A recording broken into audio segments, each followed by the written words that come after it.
ওম নমো ভগবতে বাসুদেবায়। জয় শ্রীকৃষ্ণ। রাধে রাধে। বন্ধুরা, বলা হয় যে শ্রীমদ্ ভগবত গীতা শুধুমাত্র একটি ধর্মের জন্য নয়, এটি পৃথিবীর প্রতিটা মানুষের পড়া এবং বোঝা উচিত, যাতে সে ব্যক্তি তার জীবনে সুখ, শান্তি এবং সাফল্য লাভ করতে পারে।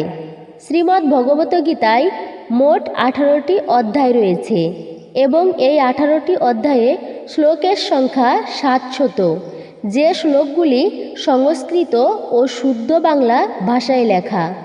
তাই সবার পক্ষে পড়া ও বোঝা একটু কঠিন হয়ে পড়ে।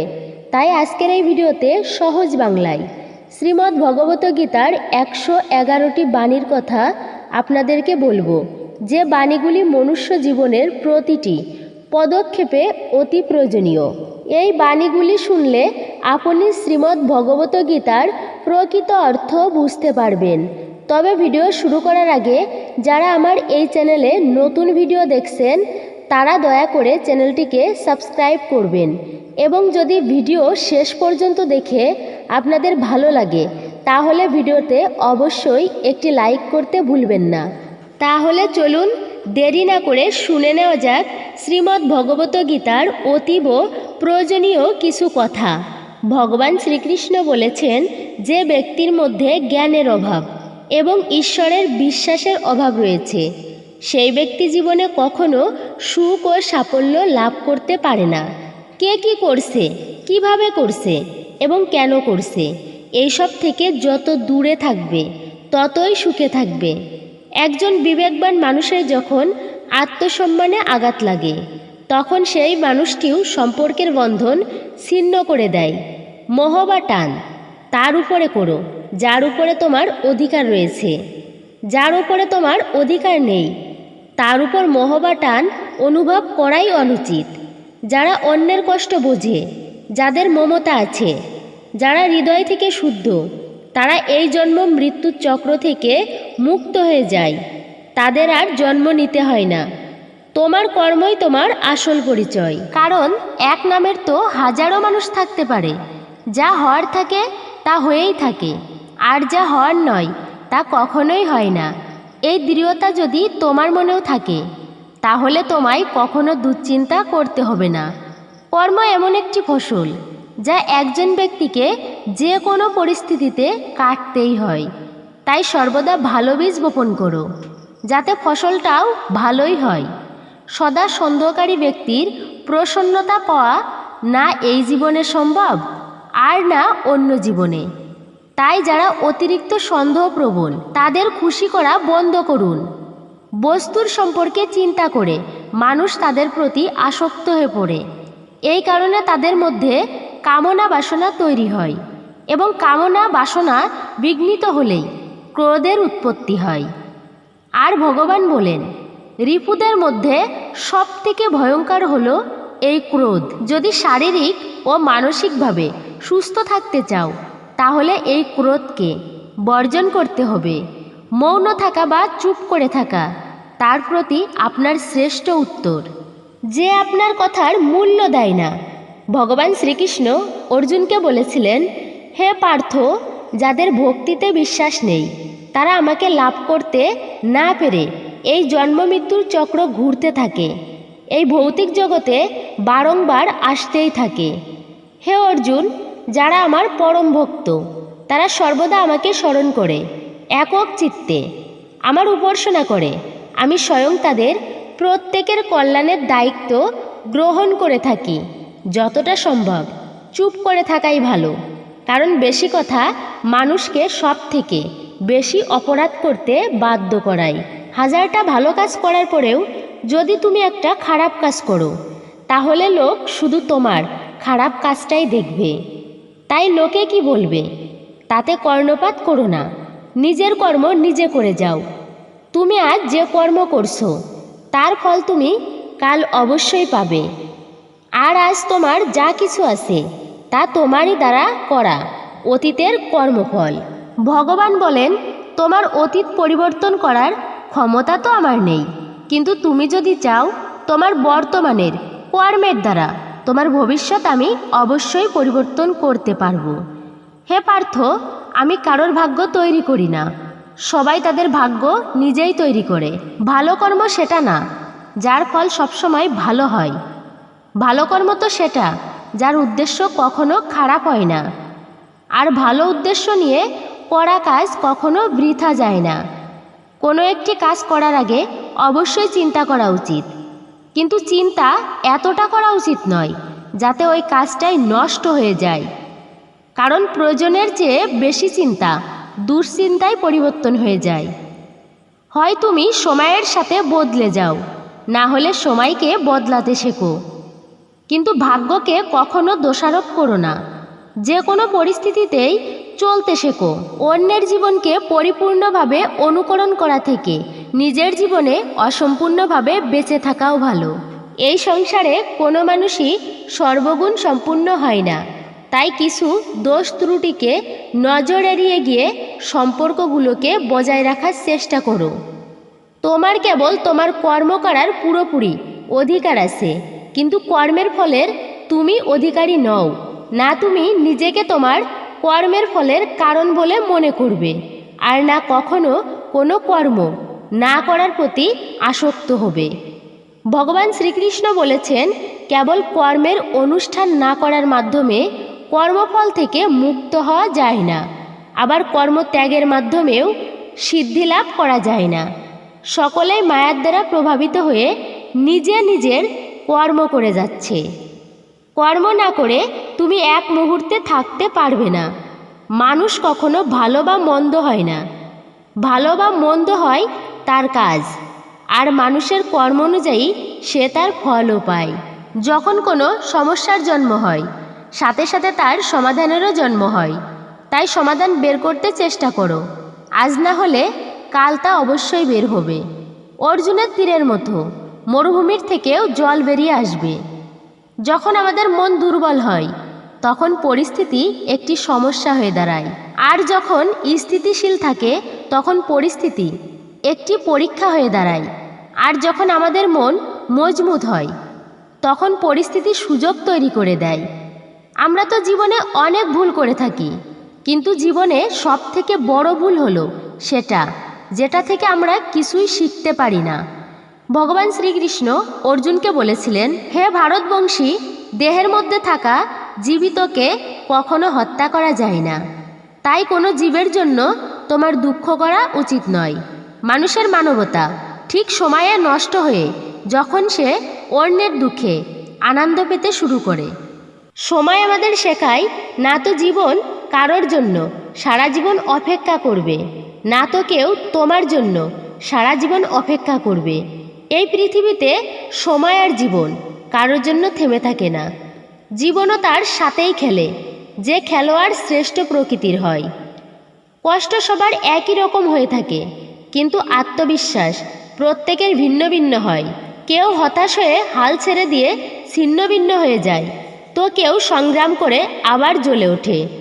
মানুষকে তার কর্মের সম্ভাব্য ফলাফলের দ্বারা প্রাপ্ত জয় পরাজয়, লাভ ক্ষতি, সুখ দুঃখ ইত্যাদি সম্ভাব্য পরিণতির কথা ভেবে চিন্তাগ্রস্ত হওয়া উচিত নয়।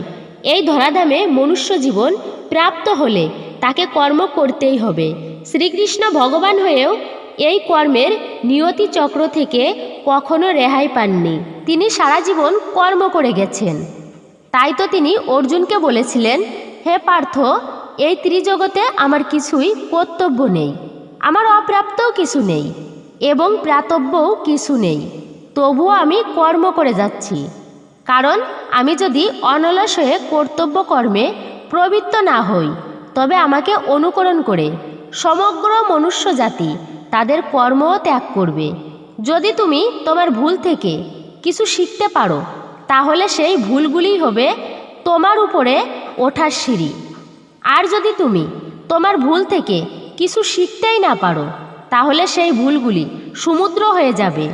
এখন সিদ্ধান্ত সম্পূর্ণ তোমার, তুমি উপরে উঠবে নাকি নিচেই ডুববে। মানুষ হলো নশ্বর দেহের অধিকারী। মানুষ যেমন পুরাতন বস্ত্র পরিত্যাগ করে নতুন বস্ত্র পরিধান করে, ঠিক তেমনি আত্মাও পুরনো অসার শরীর ত্যাগ করে নতুন এক ভৌতিক শরীর ধারণ করে। তাই কারোর জন্য তোমার শোক করা উচিত নয়। মনে রেখো, শরীর নশ্বর হলেও আত্মা অবিনশ্বর হয়। এই আত্মাকে অস্ত্র দ্বারা ছেদন করা যায় না, জল দ্বারা সিক্ত করা যায় না, বাতাস দ্বারা শুষ্ক করা যায় না, আবার অগ্নি দ্বারা দগ্ধও করা যায় না। তাহলে কিসের এত শোক, কিসের এত চিন্তা? জীবনের সমস্যাগুলো ততটা শক্তিশালী হয় না যতটা আমরা আগে থেকেই মনে করে নিই। কখনো কি শুনেছ যে অন্ধকার সকাল হতে দেয়নি? এটা জরুরি নয় যে প্রত্যেকবার তোমার কথাকে সঠিক বলে মনে করা হবে। তাই মাঝে মাঝে নিশ্চুপ থাকতেও শিখো।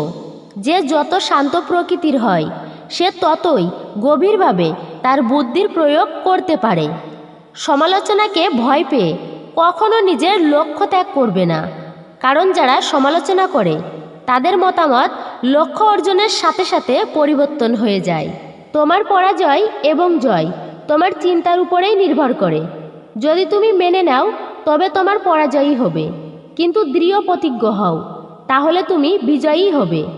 সবথেকে বিচক্ষণ ও স্থির মনের মানুষ তারাই হয় যারা সফলতায় গর্বিত হয় না, আবার ব্যর্থ হলেও দুঃখে ডুবেও যায় না। যদি তোমার প্রশংসা করা হয় তবে তোমার আরও সতর্ক হওয়া দরকার।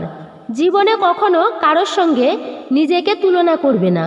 মনে রাখবে, তুমি যেমনই হও সেটাই সর্বশ্রেষ্ঠ। যে মানুষ মনকে জয় করতে শিখেছে তার কাছে তার মনই সবথেকে ভালো বন্ধু, কিন্তু যে এটা করতে পারে না তার কাছে তার মন সবথেকে বড় শত্রু হয়ে ওঠে। জীবনে যে নেতিবাচক চিন্তা আসবে এটা নিশ্চিত, কিন্তু এটা তোমার উপর নির্ভর করে যে তুমি তাদের কতটা গুরুত্ব দেবে। সর্বদা মনে রাখবে যে ভালো দিন পাবার জন্য তোমাকে খারাপ দিনের সাথে লড়াই করতেই হবে। জীবনে কোনো কিছুই চিরস্থায়ী নয়, তাই কঠিন সময়ে কখনো ভেঙে পড়ো না। খুব তাড়াতাড়ি সমস্যার মেঘ কেটে গিয়ে সমাধানের সূর্য উদয় হবেই হবে, কারণ এই পৃথিবীতে সব কিছুই পরিবর্তনশীল। যে ব্যক্তি মনকে জয় করতে শিখেছে সে ইতোমধ্যেই পরমাত্মাকে লাভ করতে শিখেছে। এমন ব্যক্তির কাছে সুখ দুঃখ, শীত গরম, সম্মান অসম্মান সবই একই রকম। যে যাই বলুক না কেন নিজেকে সবসময় শান্ত রাখার চেষ্টা করো, কারণ সূর্যের উত্তাপ যতই প্রখর হোক না কেন তাতে সমুদ্রের জল কখনোই শুকিয়ে যায় না। জলে ভাসমান নৌকা যেমন ঝড়ের আঘাতে নিজের লক্ষ্য থেকে দূরে যায়। ভগবান শ্রীকৃষ্ণ অর্জুনকে বলেছিলেন, হে অর্জুন, একজন ব্যক্তির যা ইচ্ছা তাই হতে পারে যদি সে অবিরত বিশ্বাসের সঙ্গে কাঙ্ক্ষিত জিনিসের উপর ধ্যান করে। আমাদের অতীত এবং ভবিষ্যতের কথা চিন্তা করে সময় নষ্ট করা উচিত নয়, কারণ যা হওয়ার তা তো হবেই, যা হয় ভালোর জন্যই হয়। তাই অতীত ও ভবিষ্যতের চিন্তা না করে বর্তমানেই বাঁচতে শেখা উচিত। পরিবর্তনই হলো সংসারের নিয়ম, এখানে সমস্ত কিছুই পরিবর্তনশীল। তাই সুখ দুঃখ, লাভ ক্ষতি, জয় পরাজয়, মান অপমান ইত্যাদির মধ্যে এমন স্থানে অবস্থিত থেকে জীবনকে উপভোগ করা উচিত। নিজের রাগকে নিয়ন্ত্রণ করতে শেখো, কারণ রাগের ফলে ভ্রম সৃষ্টি হয়। এই ভ্রম বুদ্ধিকে বিচলিত করে তোলে, এর ফলে বুদ্ধির নাশ হয়, ব্যক্তি পতনের দিকে অগ্রসর হতে শুরু করে। রাগ, কামনা বাসনা, ভয় এগুলি হলো আমাদের পরম শত্রু। যে কোনো কাজ করার আগে বিচার করো, আমরা যে কর্মই করি না কেন তার ফল আমাদেরকেই ভোগ করতে হয়। তাই কর্ম করার আগে বিচার করা উচিত। ভগবান শ্রীকৃষ্ণ অর্জুনকে বলেছিলেন, যিনি সমস্ত কর্মের ফল পরমেশ্বর ভগবানকে অর্পণ করে দিয়ে অনাসক্ত হয়ে কর্ম করেন, কোনো পাপ তাকে কখনো স্পর্শ করতে পারে না। ঠিক যেমন জল কখনো পদ্মপাতাকে স্পর্শ করতে পারে না। নিজেকে কখনো দুর্বল মনে করো না, পড়ে গেলে ওঠার চেষ্টা করো, লড়াই করো, পূর্ণ নিষ্ঠার সাথে তোমার দায়িত্ব পালন করো, বাকি সব কিছু আমার উপরে ছেড়ে দাও। তোমার দুঃখ কষ্টের জন্য কখনো পৃথিবীকে দোষারোপ করো না, নিজের মনকে বোঝাও। তোমার মনকে পরিবর্তন করলে সমস্ত দুঃখ কষ্টেরও পরিসমাপ্তি ঘটবে। তোমার নিজের ইচ্ছা শক্তির মাধ্যমে নিজেকে নতুন আকার প্রদান করো, কখনো নিজের ইচ্ছার দ্বারা অপমানিত করো না। মনে রাখবেন, ইচ্ছা তোমার পরম বন্ধু হতে পারে, আবার পরম শত্রুও হতে পারে। সময় কখনো একরকম থাকতে পারে না।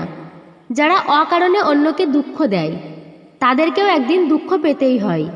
ধৈর্য ধরো, জীবনের সবথেকে ভালো দিন দেখার জন্য তোমাকে সবথেকে খারাপ দিনের মধ্য দিয়েই যেতে হবে। কান্না থামাও, নিজেই নিজের সমস্যার সাথে লড়াই করতে শেখো। কারণ যারা সঙ্গ দেয় তারাও শ্মশান পর্যন্তই সঙ্গ দিতে পারে, কিন্তু তারপরে নয়। সময় যখন বিচার করে তখন সাক্ষীর প্রয়োজন পড়ে না। তোমার বিশ্বাস একটা পাহাড়কেও নড়াতে পারে, কিন্তু তোমার মনের সন্দেহ একটা পাহাড়কে তুলে দাঁড় করাতে পারে না। অহংকার আর সংস্কারের মধ্যে অনেক বড় পার্থক্য থাকে। অহংকার অন্যের নত করে খুশি হয়, কিন্তু সংস্কার নিজের মাথা নত করে খুশি হয়। যখন পরিবারের সদস্যদের অপ্রীতিকর মনে হয় এবং অপরিচিতদের নিজের লোক বলে মনে হয়, তখন বুঝে নেবে তোমার ধ্বংসের সময় শুরু হয়ে গিয়েছে। তুমি কি লক্ষ্য করেছো, রেগে গিয়ে চিৎকার করতে বেশি শক্তির প্রয়োজন হয় না, কিন্তু চুপ করে থাকতে অনেক বেশি শক্তির প্রয়োজন হয়। যদি আমাকে প্রশ্ন করে পরিশ্রম ছাড়া সফল হওয়ার উপায় কি, তাহলে আমি তাকে বলবো, যেখানে পরিশ্রম নেই সেখানে সফল হবার স্বপ্ন দেখাও বৃথা। তোমার শত্রুকে ধ্বংস করার ফন্দি না বানিয়ে শত্রু তৈরি হওয়ার পেছনের কারণগুলোকে ধ্বংস করো। জ্ঞানী মানুষ তৈরি করার জন্য যদি কোনো বই লেখা হয় তাহলে সততাই হবে তার প্রথম অধ্যায়।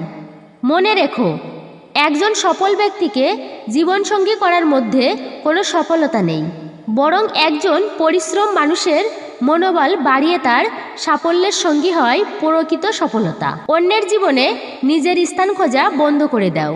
বিশ্বাস করো, এতে তোমার জীবন অনেক শান্তিপূর্ণ হবে।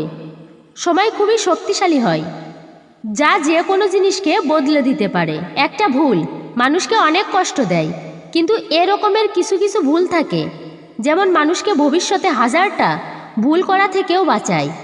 যে আঘাত থেকে রক্ত বের হয় না, বুঝে নিও সেই আঘাত কোনো আপনজনই দিয়েছে। বিজয়ের আনন্দ তো তখনই পাওয়া যায় যখন সবাই তোমার হারের প্রতীক্ষায় থাকে। সব দুঃখ কেটে যাবার পরই মন প্রসন্ন হয়, এটা সম্পূর্ণ ভুল ধারণা। মন প্রসন্ন হলে তবেই সব দুঃখ দূর হয়। যদি প্রয়োজনের থেকেও অতিরিক্ত কিছু হয়ে যায় তাহলে তা শুধুই ক্ষতি করে, সেটা প্রেম হোক বা অহংকার। এটা ভুল ধারণা যে রাবণ শুধুমাত্র অহংকারের জন্যই মরেছিল।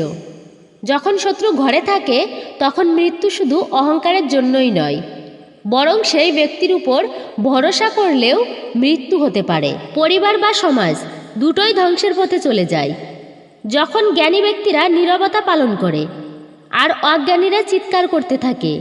হে অর্জুন, যে ব্যক্তি পূর্ণ বিশ্বাসের কোনো দেবতা পুজো করতে চায়, আমি সেই দেবতার প্রতি তার বিশ্বাস দৃঢ় করে দিই।